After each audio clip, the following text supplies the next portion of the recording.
ไปฉันบอกว่าอะไรกันห้างเด้อมาเด้อน้องเด้อไปกลับก็มี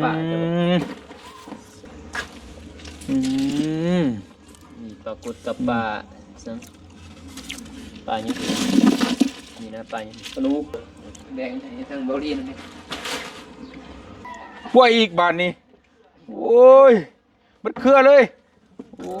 กลับก่อนเด้อโอ้อยู่ดีมีแห้งอยู่แดงมีฮีมาข้อกันไหมบักโกหอมแก้มน้ำบักโกมะเขือมะเขือเก็บให้เบิดมือเลยมื้อนี้ว่าบ่ได้เทื่อนบ่บ่ได้ไปกินโอ้ยคำใหญ่แ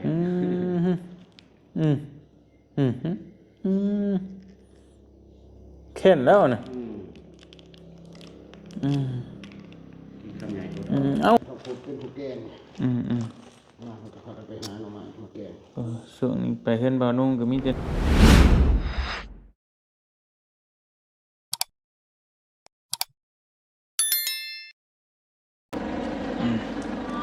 เอาพี่น้องไอ้บันนี้ก็ฮอดมือฮอดยามฮอดวันได้มาพี่สักหน่อยรถดูดเข้าไปได้หันสบายดีเด้อพี่น้องเด้อเนาะทักทายสบายดีพ่อแม่พี่น้องเบิดสุขุทุกคนเนาะพี่น้องเนาะทางบ่ว่าสิเป็นฝั่งลาวฝั่งไทยหรือต่างประเทศหรืออยู่ไสก็แล้วแต่เนาะพี่น้องเนาะบ่เตียงก็สิมาแจ้งทางพ่อแม่พี่น้อง FC แล้วก็ทางบอกทางหมู่คู่ลาวใต้ทีมงานลาวใต้ก็สิขอตัวเดินทางกลับบัดนี้เด้อกลับก่อนเด้อไอ้กลับก่อนเด้อบัดนี้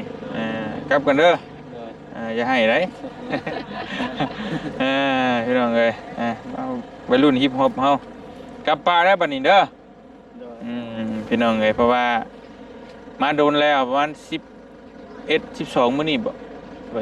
มัน12มื้อ10กว่ามื้อเลยเนาะ10ไปกว่ามื้อ13มื้อนี้มา18อันนี้31 13มื้อแล้วป้อเกือบครึ่งเดือนจังว่าลูกเต้าก็ให้อยู่บ่ได้เด้เฮ็ดบาปได้หามลูกให้เซลอยู่เพราะว่าฉะนั้นว่าลูกเมียน่ะทาเด้นั่นแล้วแต่สิมาใหม่เด้อสิมาใหม่บ่โดนหรอกประมาณเดือนนึงไปเก็บเงินเก็บคำเพื่อนน้องชาลีแล้วใช่ไหมโยกน้องไงเนาะใช่ไหมอยู่เมื่อพออยู่พุ่นก็มีการมีงานอยู่เมื่อเก็บการเก็บงานก่อนเสียเอาเงินไปถวายวัดซื้อดินตัวถวายวัดก่อนพี่น้องเนาะตอนนี้ก็ยังอยู่น้ำบ่อเตียงแหละเมื่อทางพุ่นก่อนเมื่อเยี่ยมลูกเยี่ยมเมียแหละพี่น้องเนาะกับเมื่อบ้านเมื่อ2ก่อนแล้วก็สิเมื่อเอาเครื่องเอาของมาใหม่อีกเครื่องของก็ยังมีอยู่เพื่อนเสื้อผ้าหนาแพร่ลองเบิดแล้วเฮาลงมารอบก่อนก็เบิดเรียบร้อยแล้วเนาะก็สิลงมาอยู่เพราะว่าเพื่อนน้องสาลีกับท่านได้แล้วก็สิมาซอยกันเบิ่งกันแย่งหั่นแหละพี่น้องเนาะ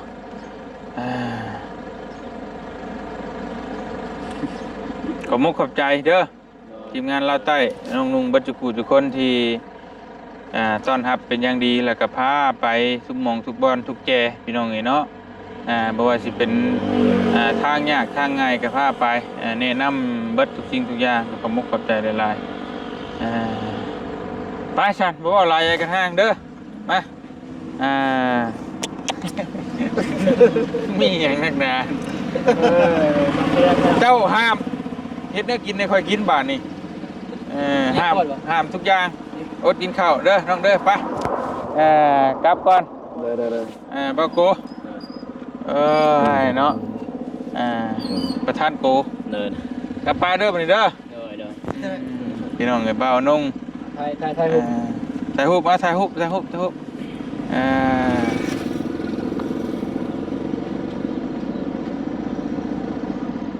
โอเคได้แล้วไปมีแต่ว่าทั้งน้องสิเข้าหาน้องเดิมต่อบ่โอเคพี่น้องเอ้ยมีแต่ว่าเพราะว่าทั้งทีมงานกับเมื่อยแน่ต่างคนต่างยังผู้บ่สบายผู้อันนั้นน้ำเนี่ยพี่น้องเอ้ยเนาะก็พักผ่อนกันไปก็มีแต่ว่าเข้าไปพอดีละตอนนี้ก็ สร้างเพิ่นกำลังมาตอกตบอยู่กำลังสิเอาไฟเอามาจะไปเบิ่งน้องๆเพิ่นแน่แต่ว่าเพิ่นก็ว่าบ่แล้วดอกมื้อนี้เดี๋ยวยันมื้ออื่นเพิ่นแหละก็ไปเบิ่งไปนั่นนำกันน้องเดิมน้องเด่นอยู่เพื่อนนั่นแหละไปเบิ่งซอยน้องเพิ่นเบิ่งไปฉันเด้อน้องเด้อกลับกันเด้อโด นี่ก็น้องบ่เจ็บก็บ่ได้ไปนำ บ่เป็นหยังก็พักผ่อนเด้บ่เป็นหยังพี่น้องเอ้ยมันเป็นสิไปน้ำคู่มือเนาะเมื่อยก็พักเข้าใจอยู่บ่เป็นหยังไปบ่ไปก็บ่ได้ซีเรียสดอกเพราะว่าคือเมื่อยเฮาก็เข้าใจอยู่เวียกงานเมื่อยมันก็นอนพักกันเองพี่น้องเนาะเพราะว่ายังเบานุ่งกับผ้าไปอยู่ตลอดก็บ่โกเด้ผู้หนึงพักกับผู้หนึงไปหลายคนเด้บ่คิดนั้นเรื่องนั้นอ้ายบ่ได้ซีเรียสหยังเนาะบ่ได้อันนี้ดอกมีแต่ว่าถ้าไปน้ำตลอดทุกมือร่างกายมันบ่ไหวอ้ายก็บ่โอเคกันมื้อใดเมื่อยก็บอกรถว่าเอาเมื่อยพักผ่อนกันมื้อนึงแล้วก็มื้อหน้าก็ไปอีกบ่มีปัญหาดอกไปเด้อน้องเด้อโดยอยู่ดีมีแฮงไปบ่โกบ๊ายบายเอาเหมือนกันว่าจะโอเคไปกลับก่อนไปพี่น้องเอล่ากันทางเบาตูนก็บ่เจ็บเนาะก็บ๊ายบายเจอกันใหม่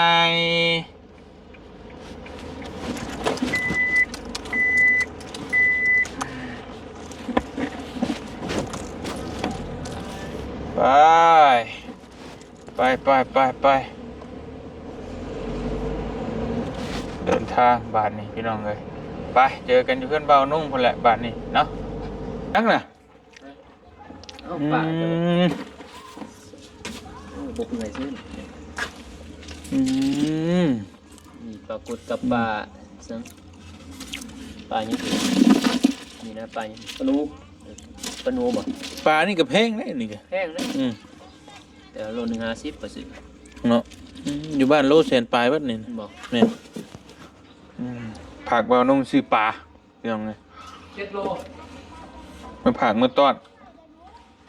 ลมครับเป็นยังกันนะโอ้โหเบอร์แดงทางเบอร์ลีนนี่ครับมาหาน้องมีอีกอยู่พุ่นก็เต็มรถหนึ่งนะเพราะว่าพี่น้องเลยน้ำใจเนาะ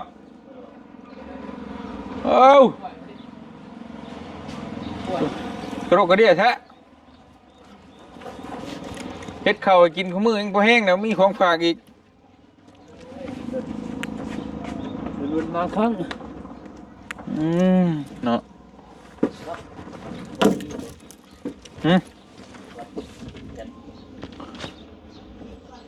อย่าแล้วปิดอันนี้ได้อยู่เอามันยังทับมาก็ได้ได้อยู่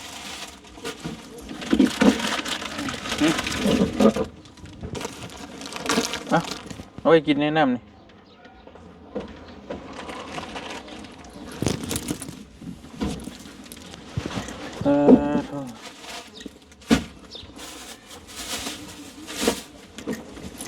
เดี๋ยวแป๊บนึงนี่เอา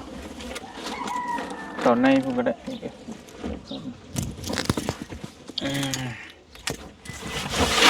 เหยียกได้ผลตกเข่าทิ่มไม่ได้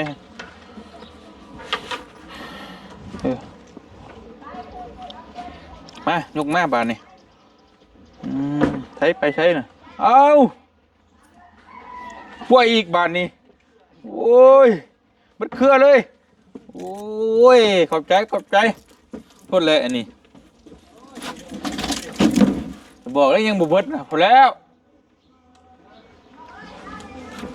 ตายโอ้ต้องเครื่องอันนี้ก็กล้วย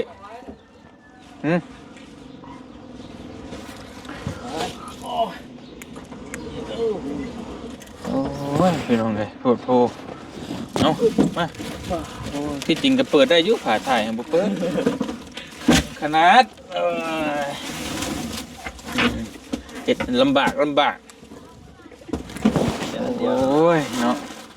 เอาโอ้ยเต็มรถนะเพื่อนบอกกูมีวะเพื่อนเจ้ามีวะไปจะเอาเขาฝากนี่ เบื่อบัดนี้เอานี่เอาไว้ใช้ไปของน้องเดิมแอนโบเมนของน้องซารี่นั่นแหละเรามาให้ใช้มื้อนั้นเด้มือมันเด็ดนะเอาไปกุ้ง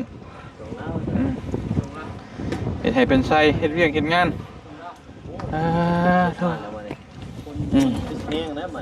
เบิดดับเบิลเครื่องของเจ้าอยู่ในรถเบิ่งเด้อฮะเบิ่งดู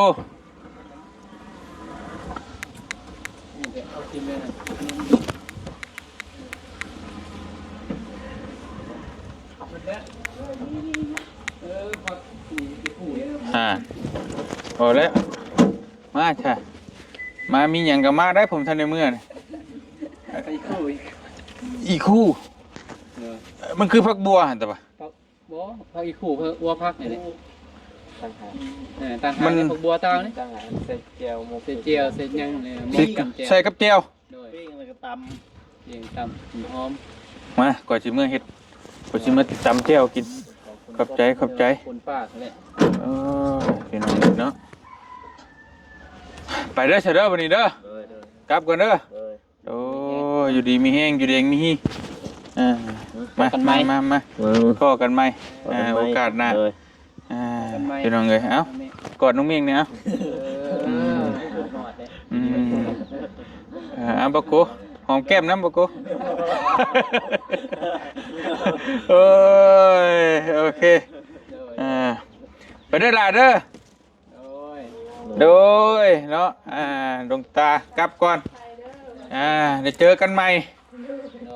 ผมขอบใจหลายๆเนาะอันนี้ก็พี่น้องไงไม่ครัวเฮ็ดอาหารให้กินทุกมื้อผู้อยู่เบื้องหลังเนาะพี่น้องไงเพิ่นก็ต้อนรับดีขนาดเพิ่นเบิดเข้าครึ่งแล้วเข้ามาอยู่ยินดีต้อนรับการกินข้าวกินน้ำโยบ่เป็นมันเรื่อยเด้อมันก็เป็นเหมือนกันได้เนาะซ้ำสิกินนะน้องเมฆเบาดีมากเลยโดยจะว่าเอาได้2คนนึงก็พอแล้วได้บ่เป็นหยังกินโหดกันได้กินจุกันได้น่ะพี่น้องเอ้ยกินข้าวกินน้ำพี่น้องเอ้ยเนาะนี่ก็ต้อนรับเพิ่นนั่นแหละวันนี้เฮายังว่าบ่ดีพอแหละอ้าวใจดีทำได้อีกดีกว่านี้ก็พระเท่านั้นแล้วนั่งที่วัดอยู่แล้วพี่น้องเอ้ยเนาะดีสุดแล้วเนาะสำหรับบ่เตียงก็ต้อนรับบ่เคยขาดพี่น้องเอ้ยแต่ก้าวบ่เตียงไปตั้งถิ่นตั้งแดนนี่มีแต่ไปหากินข้าวข้างนอกบ้านนอกเมืองอะไรตามห้างตามอย่างต่างๆเพราะว่ามันบ่มีคนเฮ็ดอันนี้เด้แต่ว่านี่เบานุ่งแทบสิบ่ได้เฮาบ่ได้ไปซื้อข้าวข้างนอกเลยนะเบานุ่งเฮ็ดให้กินซื้อมาสู่กินทุกมื้อพี่น้องเอ้ยเนาะกับประหยัดค่าใช้จ่ายได้หลายเติบอยู่ เปลืองเบานุ่งกันแล้วพี่น้องเอ้ยโอ้ยเนาะรบกวนธรรมดาบ่เป็นหยังดอกรถนี่ก็คือจังได๋ครับขี่อยู่แล้วเด้เจ้าบ่ไปนำก็ขี่อยู่แล้วเจ้าบ่กูบ่ไปนำก็ยังเปลืองคือเก่าข่อยไป2คนกับน้องมีก็ทำเก่าอยู่แล้วบ่เป็นหยังตัวนี้ก็ได้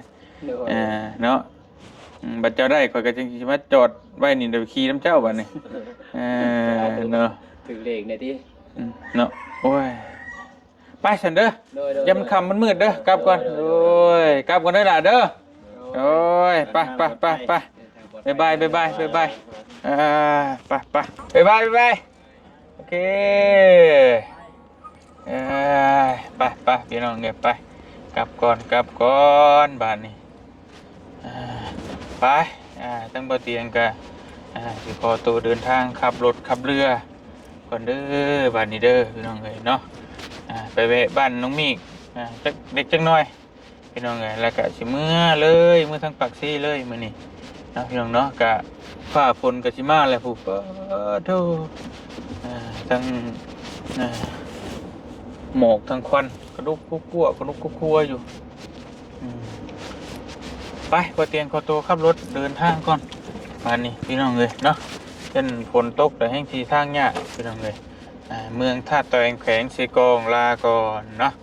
อย่างใดก็ขอบุญขอบคุณขอมุกขอบใจหลายๆ FC เบิดสกูทุกคนที่ติดตามและก็ฮักแพงโดยตลอดมาพี่น้องเอ้ยขอบคุณให้อยู่ดีมีแห้งเบิดสกูทุกคนเด้อพี่น้องเด้อเนาะสำหรับวันนี้กับเบาเตียงขอตัวลาก่อนพี่น้องเอ้ยแขวงเซกองลาวใต้เนาะไปเดินทางก่อนพี่น้องเอ้ยไป พี่น้องเห็นเนาะมาต่อเพื่อนน้องเมฆป่านไป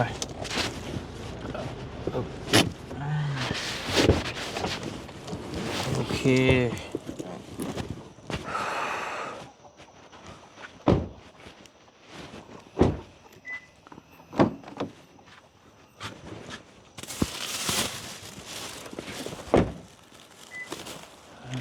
ตัวมีคนอยู่เฮือนอยู่บ่เนาะแบ่งปลาให้แล้วกันปลาบ่นุ่งซื้อให้โอ้ยปันกันกิน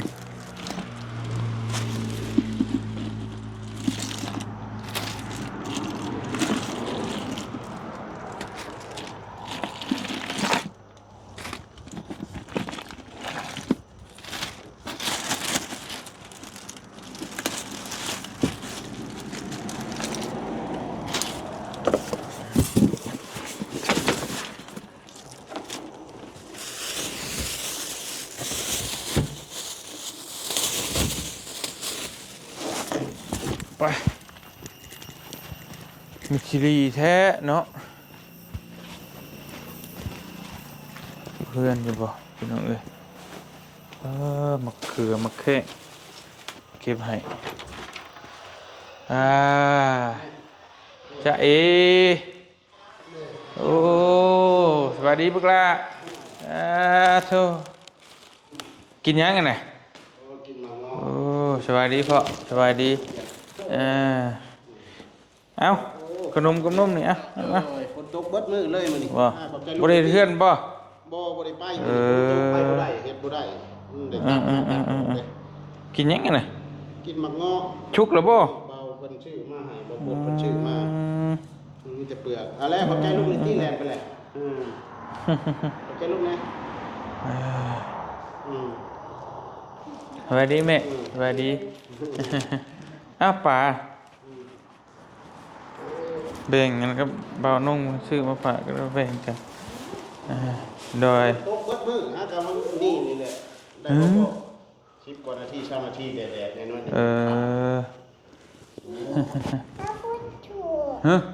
เอาพุทชูเอาแล้วเอาไหนให้ลูกเฮ็ดจังสิเอากาบให้ลุงบ่ใช่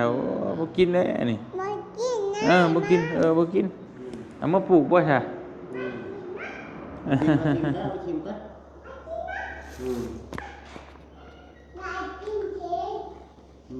ครับนี่บ่แม่นจะกลับนี่แหละกลับแล้วหลายมื้อเลยเกือบเดือนโดนเติบอยู่คนกับโต๊ะแม่นครึ่งเดือนคนกับโอ้ยกินข้าวกินน้ำไปจังมื้อท่านเฮ็ดบ่ท่านเฮ็ดบ่เฮ็ดก็ได้บ่เป็นหยัง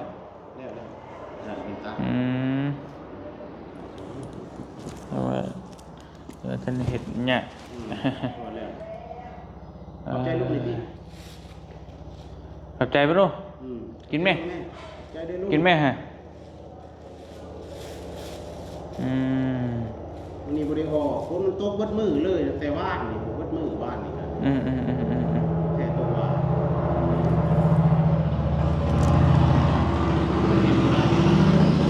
แต่ว่าเมืองลุงบ่ดื้อนี่แหละนั่นแหละแล้วล่มได้อย่าเล่นเลยอย่าเล่นล่มได้ฮะต้มชะลอยมาสู่ลุงกินนะ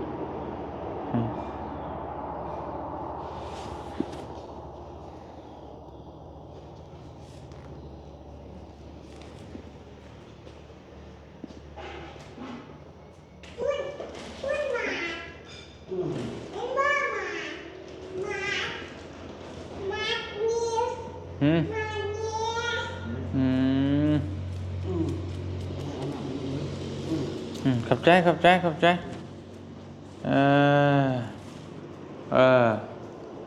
ลายมานั่งอยู่นี่แหละจะดื้อเลยโตกระแลนเลยก็ล่มตกดีขนาดเนาะคนพี่กับว่าคนหลายนะคือว่าอะไรกูปี้กับตกอยู่มันกับตกกับแดดตกแล้วกับแดดอันนี้ตกโอ้ยจนเห็นยังกับ ตัวกว่าปีนี้แม้แต่เช่าวันนึงนี้ว่านก็มัดมือตัวเป็นเดือนแล้วมันตกตกเดี๋ยวหนึ่งก็2-3 ชั่วโมงมันถึงเช่านี่ว่ามีคุ้มตกทีแล้วก็พายุก็ใช่ กินแม่นมอยากบ่ ขึ้นร้านหนึ่งก็คือไปซื้อมากไม้มาต้อนขนมมาต้อนมาเชียร์เนี่ยชวนเลย บ่ได้เฮ็ดเวียกบ่ ผัก โอ้ มาเชียร์เนี่ยชวนที่เชียร์ได้ที่บอกแล้วนั่นมันโตคุมมือจับเอาจับไปจับ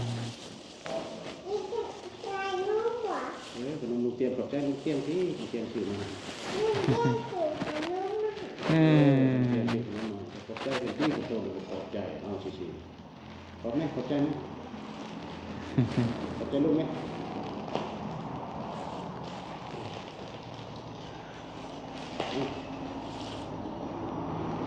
พอแล้ววันเดียวกับพ่อกินหลาย นมหั่นน่ะเอ้ยกินเด้อเพิ่นกินหลายมื้อเด้อ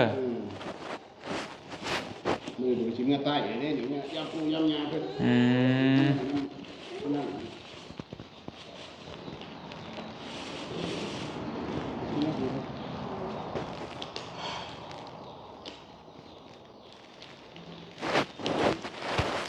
ตกทุกมื้อฝนอยู่พี่ป้าเจ้า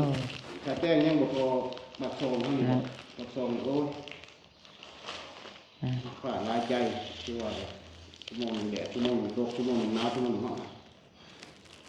แต่มันจะเป็นงานนี่แหละมันชับชนยามมันตกบางทีเป็นเดือนเป็นป้ายใช้ก็ได้จะมีเครื่องปลูกก็จะบอกงามมันถือแดดจะเถื่อนมันมีแดดอะไรก็บ่งามคือว่าแหละอยู่ห้องเอื้อเนี่ยก็คิดค่าบางทีอะไรก็งั้นมาลุงแกงให้มั้ยกินบ่ล่ะเบ่งนะต้องเบ่งโอ้ยกินเถอะกินเลยกินเลยเอาใจลูกในที่ล่ะโทรมีไปใช้เฮ็ดชวนบ่ไปชวนเฮ็ดหยังช่วงนี้เสียหญ้าเสียหญ้าใส่ปุ๋ยใส่ช้างเครือปลูกกันแล้วตรงจากหน้ามันก็คือแดดมันมีแดดปีนี้ก็ที่รอกันลายอีกมาดินี่กินมาลุงแกให้เอาบ่กินบ่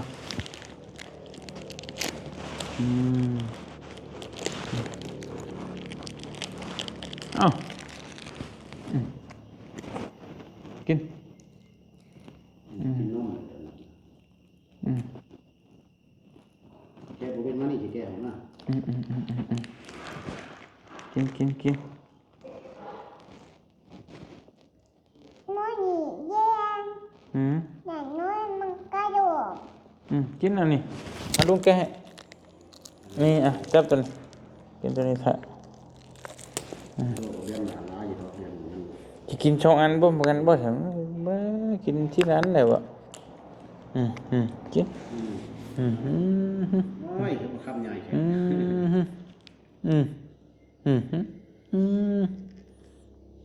เข็นแล้วนะคำใหญ่เอ้าอุ้ยหิ้งย่องหิ้งยัดใช่พอแล้วเข็นนะฮะพอแล้วกินเท่าน้อยเข็นนะโอ้ยกระโดดกระเดี่ยแท้เข็นได้นาน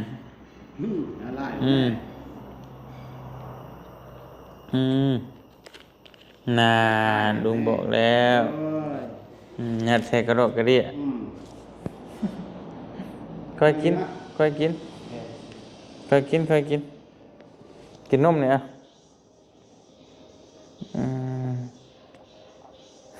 น้ำชากินนมก็ได้ยิ่งเด่นฝ่าเอาคายออกก่อนคายออกกินขนม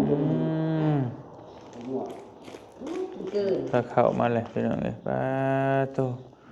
ก้อยปูก้อยปลาต้มปลาแล้วก็มีปลามาพี่ก็ได้เนาะโอ้ก็คงคือกัน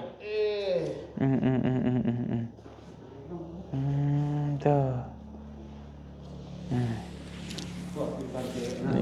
แกงหน่อไม้ ยาดีกระเพาะพี่น้องเลยเด้อ ถ้าพูดเป็นผู้แกง อืม มาเขาจะพากันไปหาหน่อไม้มาแกง ส่วนนี้ไปเฮือนบ่าวนุ่งก็มีแต่แนวกินแซ่บๆแต่ก็มีแต่กินเป็นเท่ากับแต่กระเพาะเนาะ อืม กินโดดมาพี่น้องกินข้าวน้ำกันเนาะตัวพ่อตัวแม่เพิ่นต้มปลากับอันน่ะก้อยปลามาสู่กินมื้อนี้ปลาตัวแซ่บๆกินข้าวน้ำกันเด้อพี่น้องเด้อบาดนี้เนาะมาอ่า กินหมดแล้วไปเจอเลย มา ขับบ้านเขากินแล้ว โดยกินแล้ว กินแล้ว อ้าวมากินน้ำกัน จบไว้ มาโดดไม่เยี่ยมว่ามันสิคำทำเมื่อ มาดูเถอะโอ้ยมากินข้าวพี่น้องเลยเนาะกินข้าวแล้วก็เดินทางตอนนี้ก็จะมุ่งชี้หามุ่งเลยคำเติบเลยพี่น้องเพื่อเมืองก็คำก็เก่ามากินข้าวกินน้ำเด้อวันนี้เด้อ